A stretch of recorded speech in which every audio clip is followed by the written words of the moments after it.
Hey learners, welcome to my channel creators and learners. मेरे इस channel पे आपको एजुकेशनल वीडियोस मिलेंगे आपके एकेडमिक सब्जेक्ट्स के, अबैकस के, वैदिक मैथ्स के एंड जापानीज़ लैंग्वेज के। Watch this video till the end and subscribe my channel for more upcoming videos. Hello my learners, welcome back to my channel. This is Asta Sharma and you're watching English Honors playlist of semester 4 from DSC 10 American Literature and starting the novel 1 Beloved. So इस novel में हम लोग story study करेंगे, साथ साथ इसका background भी study करेंगे, क्योंकि ना हमें जो नॉवल दी जाती है वो हमें बेसिकली इसलिए दी जाती है ताकि हम कुछ हिस्ट्री के इंसिडेंट्स को या फिर कोई एक अच्छा मोरल ग्रैब कर सकें। सो यहाँ पर हम लोग स्टोरी भी समझेंगे और इसका बैकग्राउंड भी समझेंगे, क्योंकि हमें क्वेश्चंस आते हैं अकॉर्डिंग टू द बैकग्राउंड और the ethics, the theme of the story, not according to the story summary. Okay, so let's begin with the story summary. So let's start. यहाँ पर हमें जो कैरेक्टर्स दिए गए हैं उनके अकॉर्डिंग हम चलेंगे। सबसे पहले हम देख लेते हैं किस ईयर में स्टार्ट हुई थी ये नॉवल। नॉवल का जो ईयर है उसमें स्टोरी बिगिन होती है 1873 से। 1873 में एक हाउस नंबर था, हाउस 124, जहाँ पर सेठ अपनी बेटी डेनवर के साथ रहती थी। सेठ कौन है? सेठ एक प्रोटैगनिस्ट है हमारी नॉवल की, जो स्लेव हुआ करती थी 18 साल पहले। 18 साल पहले एक स्वीट होम नाम की एक जगह थी जहाँ पर ये स्लेव थी। ये वहाँ से भाग निकली थी ताकि वो अपने बच्चों को भी स्लेव बनने से बचा सके। ये अपने पति के साथ भागना चाहती थी, पर इनका पति जो था वो उस टाइम पे कहीं गुम हो गया था, मतलब ही वॉज डिसअपियर्ड। ठीक है, पता नहीं चला कि वो कहाँ चले गए, बट स्टिल उनका कोई नामो निशान नहीं था। तो सेठ ने डिसाइड किया कि वो अकेले भागेगी। So she used to run alone with her 4 kids. उसकी एक जो बेटी थी वो थी बिलव्ड, और जो एक डेनवर थी और 2 बेटे थे। डेनवर जो थी वो उस टाइम पैदा नहीं हुई थी, मीन्स जब सेठ भाग रही थी तब वो प्रेग्नेंट थी with the 4th kid Denver.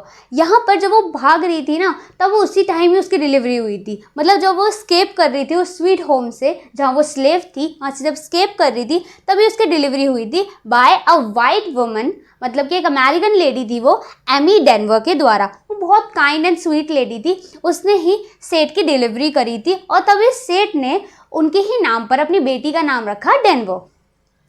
उसके बाद जब ये वहाँ से भाग निकली, जब ये बात स्कूल टीचर कौन थे? उस स्वीट होम के ओनर थे। उनको ये बात जब पता चली तो उन्होंने इसको वापस पकड़ने का प्लान बनाया। इन्होंने वापस इसको पकड़ ही लिया था कि इसने तब क्या किया, एक शार्प ऑब्जेक्ट उठाया और अपनी बेटी को मार दिया।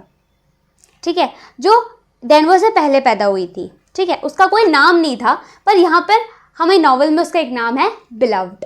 तो उसको मार दिया। अब जब उसको मार दिया तो जब स्कूल टीचर ने पूरी इंसिडेंट देखी तो उसने सोच लिया कि अब ये पागल हो चुकी है, अब हम इसको काम पे नहीं रख सकते, और ये इसके बच्चों को भी छेड़ नहीं पा रहा था, क्योंकि सेठ ने कह दिया था कि मैं सबको मार दूंगी, मैं खुद को भी मार दूंगी। तब भी वो एक को मार चुकी थी। तब ये स्कूल टीचर समझ गया कि ये सबको मार देगी, इसको जॉब पे रखने का फ़ायदा नहीं है। तो ये तब वहाँ से चला जाता है। सेठ उस हाउस नंबर 124 में चली जाती है। किस प्लेस में? सिंसिनाटी एक जगह है जहाँ पर ये हाउस है। उससे पहले उसको जेल जाना पड़ जाता है क्योंकि उसने एक मर्डर किया होता है अपनी ही बेटी का। तो ये जो 18 साल पहले की बात है वो मैं बता रही थी कि वो स्केप करा था उसने 18 साल पहले। और अब प्रेजेंट का ईयर कौन सा चल रहा है इनके लिए? 1873 का, जब वो उस घर में रह रही है। सेठ डेनवर एक साथ रह रहे होते हैं उस घर में, और साथ साथ उनके 2 बेटे भी रह रहे होते हैं। वहीं बिलव्ड की एंट्री होती है। बिलव्ड वही इन्फेंट जो मार दी गई होती है 18 साल पहले, तो वो वापस आती है और वो सेठ से डिमांड करती है कि I want to live more, मुझे ज़िंदा करो, मुझे वापस लाओ, मैं जीना चाहती हूँ, मैं आपके साथ रहना चाहती हूँ, मुझे आपकी बेटी बन के वापस आना है, मुझे पैदा होना है या फिर मुझे जीना है। तो ये हमेशा उसकी जो यही डिमांड्स है वो करती रहती थी। वो हमेशा उसके पास्ट को पूछती रहती थी, और सेठ को ये बात पता थी कि वो मेरी ही बेटी है जिसको मैंने मार दिया था। उसको वो फीलिंग आती थी, जब वो बोलती थी तब भी और वैसे भी उसको फीलिंग पहले से आती थी। वहीं पॉल डी की एंट्री भी होती है। पॉल डी सेठ का लवर होता है, वो भी वहाँ का एक स्लेव होता है और उस टाइम वो वहाँ से एस्केप करने में कामयाब हो जाता है। तब वो सेठ के पास उस घर में आता है और वो रहने लग जाता है। डेनवर को ये बात पसंद नहीं आती कि वो मेरी मम्मी के क्लोज आता है, क्लियर। तो यहाँ पर डेनवर वैसे भी लोनली फील कर रही होती है, पर बिलव्ड की होने की वजह से वो थोड़ा हैप्पी फील करती है और बहुत अच्छी है, वो हमेशा उसका ध्यान रखेगी, वो उसकी वजह से खुश रहती है। तो सेठ की मदर इन लॉ बेबी सग्स को पहली फ्रीडम मिल चुकी होती है, क्लियर। तो यहाँ पर बेबी सग्स को जो हाउस था नंबर 1 to 4 वहीं वो सेठ को रहने देती है और पूरे उस कम्युनिटी में जो बेबी सग्स है उनकी बहुत वैल्यू होती है, because she was an Holi woman जो हमेशा सेल्फ लव सिखाती है सबको और सबको स्पिरिचुअलिटी का ज्ञान देती हैं। तो सब लोग उनको बहुत इज्जत देते थे, रिस्पेक्ट करते थे उनकी, क्लियर। तो ये पूरी स्टोरी होती है। तो बिलव ना हर बार उनसे क्रॉस क्वेश्चन करती है, हर बार पास्ट पूछती थी उनको हमेशा प्रेशराइज करती थी कि मुझे पैदा होना है, मुझे बड़ा होना है। तो वो हमेशा उस घर में रहते रहते पावरफुल होती जाती थी। वही सेठ अपने माइंड से अनस्टेबल, साइकोलॉजिकली वीक और मैड होने लगी थी। तो क्या हुआ, एक दिन ब्लैक वुमेन्स होती हैं, ब्लैक वुमेन्स के पूरा ग्रुप आया। जब वो आ गया तब वो जो बिलव की जो सोल थी वो वहाँ से चली गई।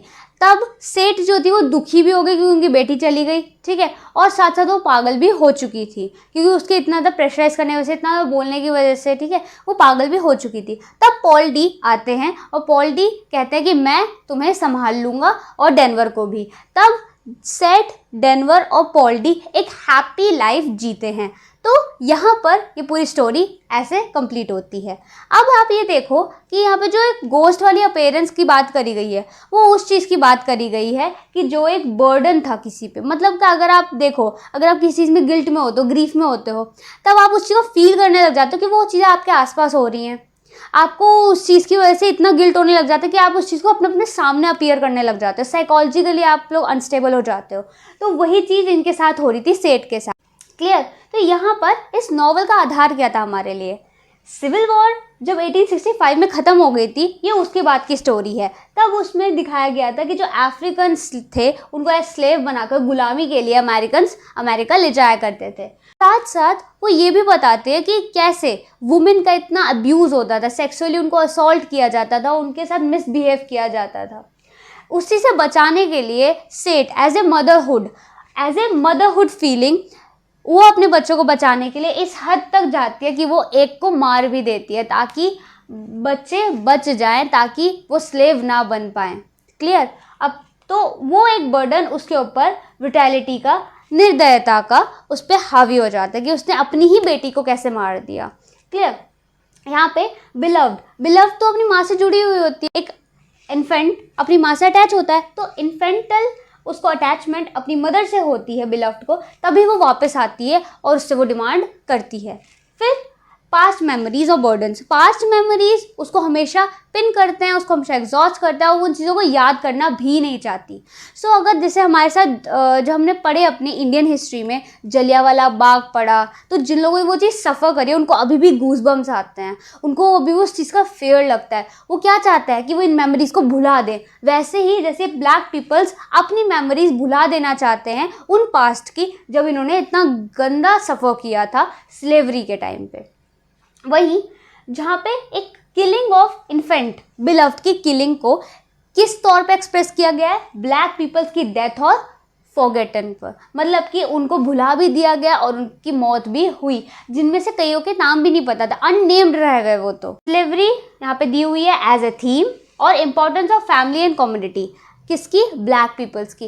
ब्लैक पीपल्स अपनी फैमिली की इंपॉर्टेंस बहुत रखते थे, मतलब they need a connection, they need a unity, और ब्लैक कम्युनिटी एक दूसरे के साथ यूनिटी निभाता था। तभी ये सारे जो पीपल्स मैंने यहाँ पे नेम लिखे हैं, इन सब स्लेव्स के, इन सब स्लेव्स ने खुद को भी तो फ्री किया, साथ साथ जितने लोग एस्केप करे थे उनको भी हेल्प करी, मतलब एक यूनिटी दिखाई वहाँ से भाग निकलने में, उस जाल से, उस जेल से निकलने के लिए बाहर उन्होंने फ्रीडम को पाने के लिए सबकी हेल्प भी करी और खुद को भी फ्री किया। साथ साथ पॉल डी एक बात कहता था कि he needs a family, but जब वो सेठ को देखता था ना कि वो कितनी अटैच्ड है, कितनी इमोशनल है अपनी फीलिंग्स को लेके, अपने मदरहुड को लेके, प्यार को लेके, तब वो उसको कहता था मेरा एक लाइफ की है, the key of my life and survival is not to attach with anyone. किसी भी चीज़, किसी भी पर्सन को लेके अटैचमेंट नहीं करनी, तभी मैं जी पाऊँगा। इस चीज़ को वो एक्सप्लेन करता था अपनी बातों में। साथ साथ इस पूरी स्टोरी में हमें मेन चीज़ क्या समझनी है, हमें सिर्फ ये समझना है कि वो जो स्लेवरी के टाइम पे जो ब्लैक पीपल ने सफ़र किया था, ये उस सफरिंग की कहानी है जिसमें कि एक मदर को अपने ही बच्चे को मार देना पड़ा कि वो स्लेव ना बन पाए, वो अपनी फ्रीडम ना खो दे। ठीक है, उसने उसको मतलब मार के एक आज़ादी दी है। वो इस चीज़ को सोचती है और वो इस चीज़ को अपना प्यार कहती है बच्चों के लिए कि मैं अपने बच्चों को ऐसे आज़ाद करना ज़्यादा बेटर समझूंगी, ना कि एक slave banana. Clear? So I hope आपको ये पूरी नॉवेल क्लियर हुई होगी। इसमें फर्दर कोई डाउट हो तो कमेंट बॉक्स में आप देख सकते हैं। स्टडी मटेरियल में से रीड करो, summary to summary, chapter to chapter हर चीज़ एक्सप्लेन करी गई है। आप एक बार रीड करोगे तो आपको हर चीज़ क्लियर होगी। मैंने जो पॉइंट्स लिखे यही सेम पॉइंट्स उसमें गिवन है। जब उसको डीपली रीड भी करोगे ना, या मेरी वीडियो भी आप 2 बार देख लोगे, 2-3 बार देख लोगे और क्लियर हो जाएगी आपको पूरी स्टोरी, कि स्टोरी से लेकर उसकी बैक स्टोरी और उसके कोर थीम कैसे लिंक करते हैं एक दूसरे से। सो यहाँ पे एक और चीज़ है बहुत इंटरेस्टिंग सी, कि अब जो हाउस नंबर था वो 1 2 4 था, 1 2 3 4 नहीं था, क्योंकि उससे 3 is missing. Why? Because the third kid is missing. क्या हुआ था कि जो सेठ ने अपने दो बेटे थे तो फर्स्ट सेकंड हो गए, साथ साथ जो उनकी बेटी डेनवर, वो तो बाद में हुई थी ना, लास्ट में हुई थी, तो फोर्थ थी। मारा किसको था? थर्ड किड को, बिलव्ड को। जब वो एक इन्फेंट थी, 4 साल की थी, तब उसको मार दिया था।